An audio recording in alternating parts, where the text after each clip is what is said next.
Alison, thank you very much for joining us. We're here at the second episode of A Blether with, which is our way of trying to hear from as many different people in the community as possible. It's great to have you with us. You lead the Lanarkshire Climate Action Hub.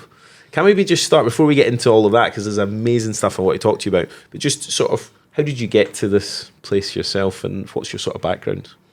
Well, I suppose I describe myself as a jack of all trades, Michael, and a master of nothing. So I have sure, that's not true at all, but we'll come back to that. A couple of different sectors. So in the past, I've worked for the private sector, building funding bids for long-term, large-scale projects. I've spent time working for central government agencies, supporting, again, more educational projects at that stage. And then I moved into the third sector, so running a social enterprise and doing voluntary work in community-led projects. So that kind of basket of skills fits very nicely with what I do now, in terms of taking personal enthusiasm and things that I'm interested in, and that kind of professional basket of experience. Because a key part of what I do is I connect people in order to bring people's ideas to life.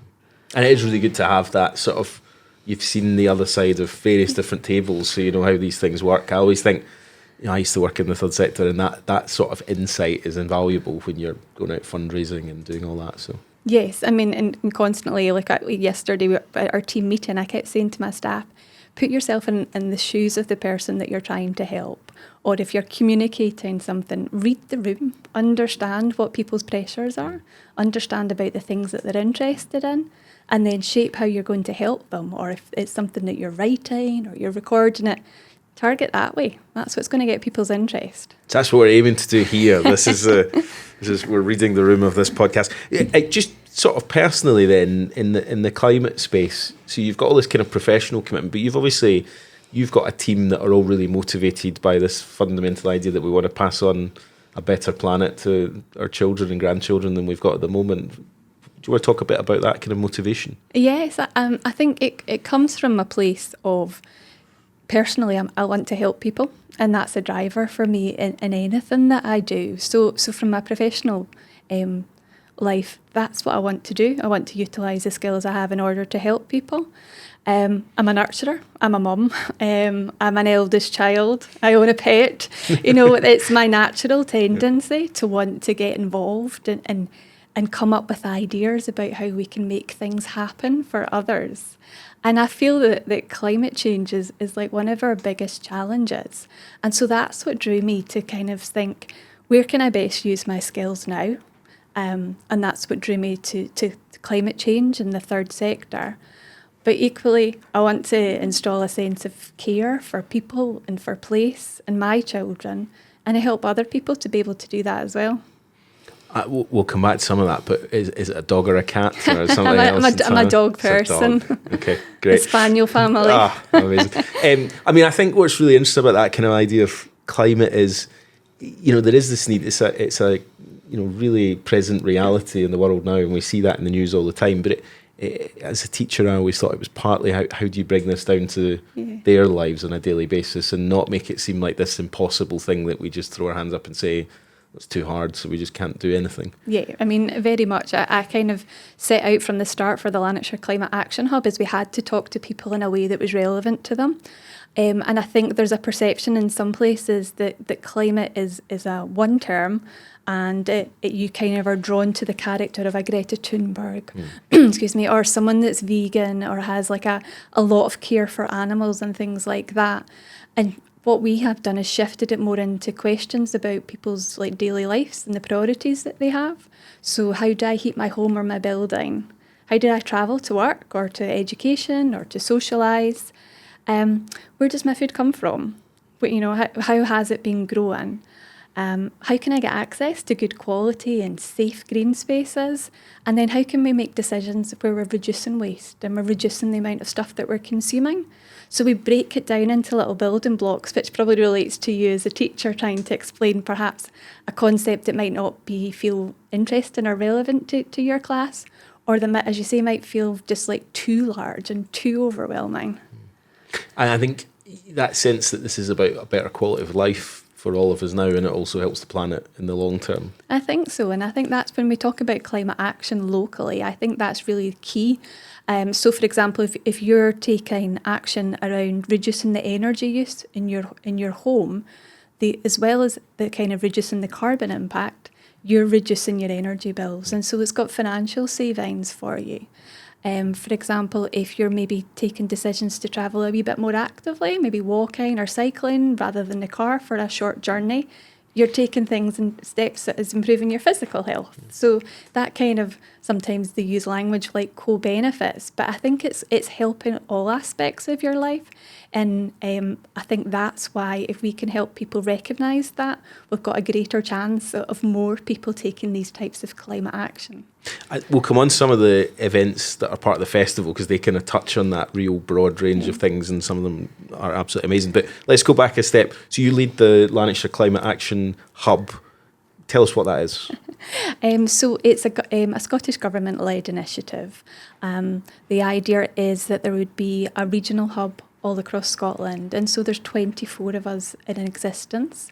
Our funding comes from the Scottish Government, and they had an aspiration that everyone would have access to a hub that would be able to connect them with climate action, or perhaps help them build an understanding around climate change.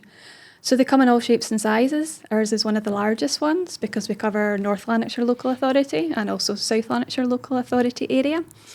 And with it being such a diverse and large area, we felt that a hub for us, we had to focus our efforts in being out and about in the community rather than one central fixed location.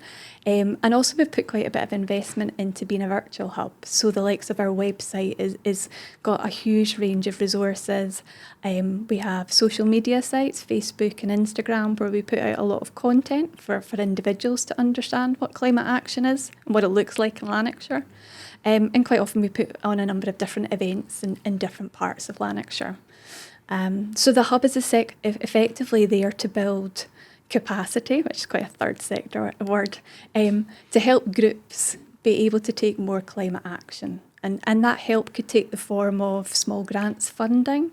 It could help with them with understanding maybe what projects they could be involved in. So potentially connecting them up with a group in another part of Lanarkshire that might be doing something similar, or who might be supporting a similar community, so that they can kind of get that inspiration and start to build a bit more thinking around how they could develop a project.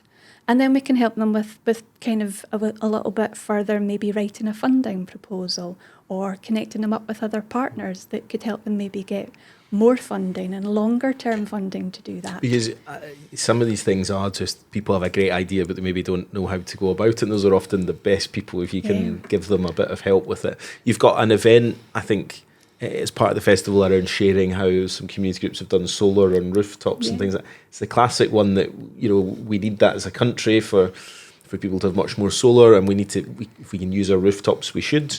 But people might not have a clue how to go about doing that. So if somebody had a good idea, how would they go about getting some help?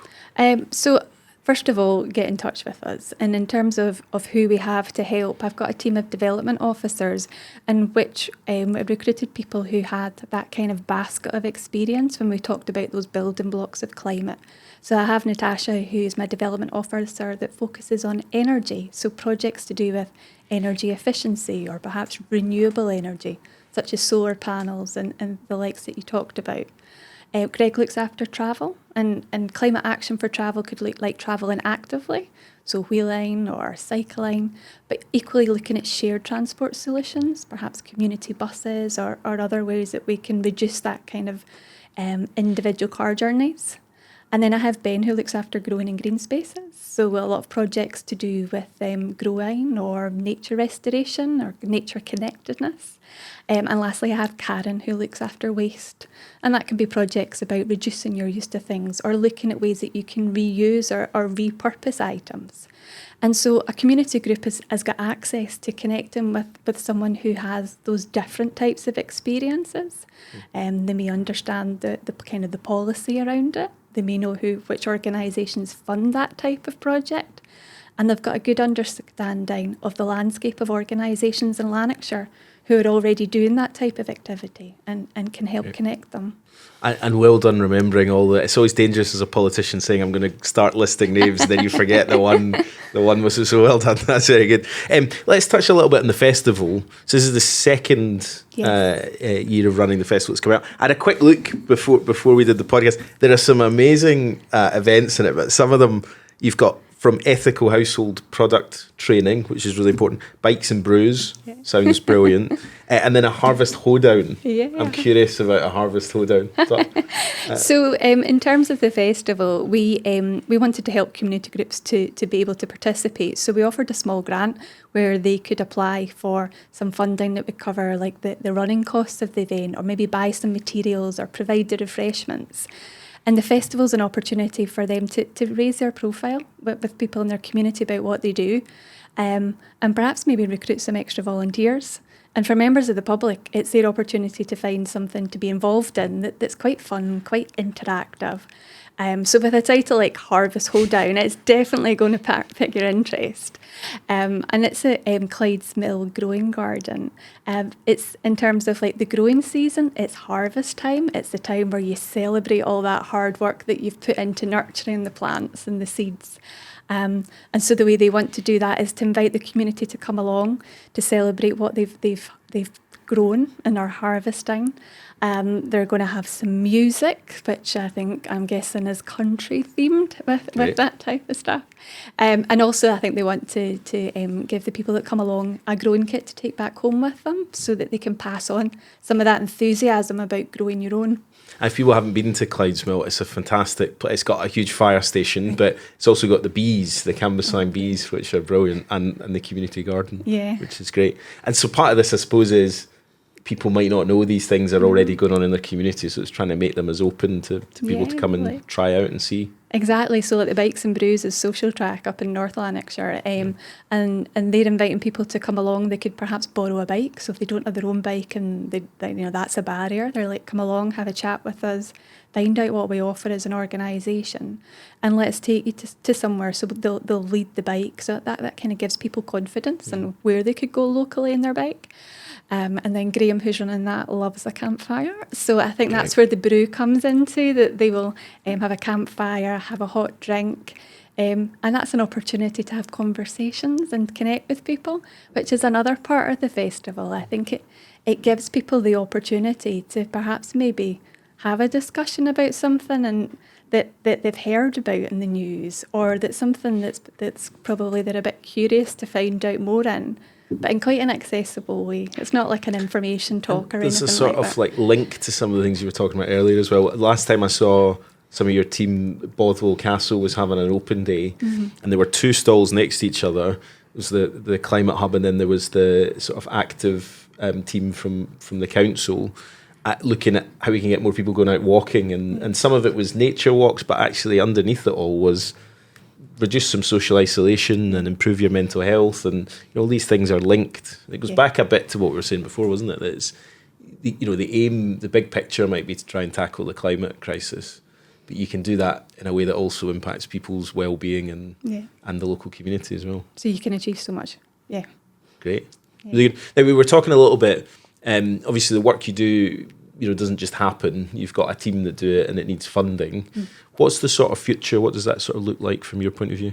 So the funding that we receive comes from Scottish Government, and it comes on an annual basis. So 3 years ago, the government had piloted the Climate Action Hub initiative. It was following on in the past, they'd had the Climate Challenge Fund, where funding was going to different projects. And it felt that in some areas there was a lot of projects being funded, and in some other parts of Scotland there wasn't any whatsoever. So trying a different way of trying to support people to understand about climate change and to take climate action was around establishing hubs in all different parts of the country. So we're in the last year of this 3-year funded programme. And so in terms of what our future looks like, we're really hopeful that the government recognises the value in what we've been able to achieve, and that recognises the value in investing to be able to maintain the relationships that we've built up, A lot of the projects that we've helped with, we've maybe kick-started it, and they're ready now to be supported to take that on to maybe making it more widely available or to get greater amounts of funding so that they can reach more people. And so it would be such a disappointment to almost leave the groups without any form of that support.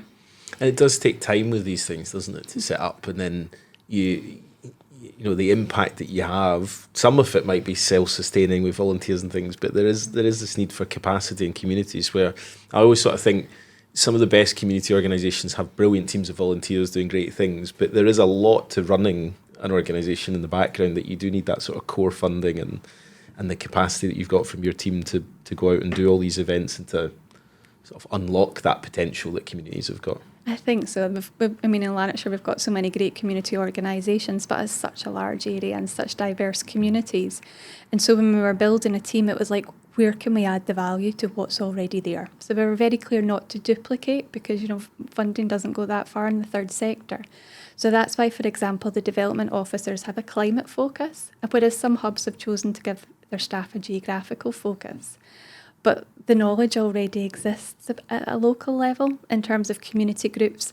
They know the priorities of their communities best. They're already connected with them. They might come along to their events. They might be signed up to their newsletters.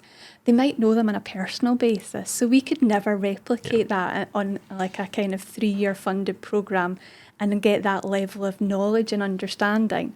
So what can we bring in that doesn't already exist? And so that's where the officers with the climate knowledge was one aspect, but another is my communications staff. Again, that's something that's quite hard to be able to fund in a local community-based organisation. And so one of the things we're doing this year is trying to share some of the knowledge that like my communication officer has with the community groups. She's already run a small training programme with young people at Cambuslang Youth Committee. So they were learning about digital marketing and how to record videos and how to turn that into content that can be shared on social media.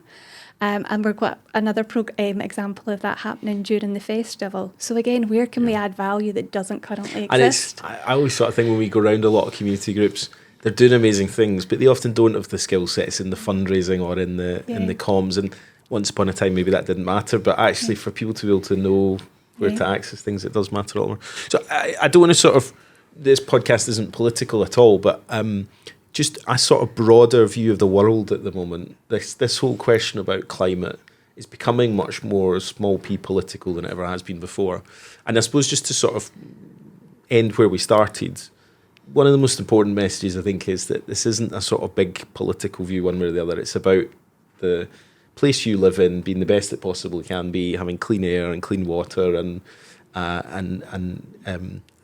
from a cost of living point of view, looking at how you can recycle and reuse and all these. It's about improving people's lives. Yeah.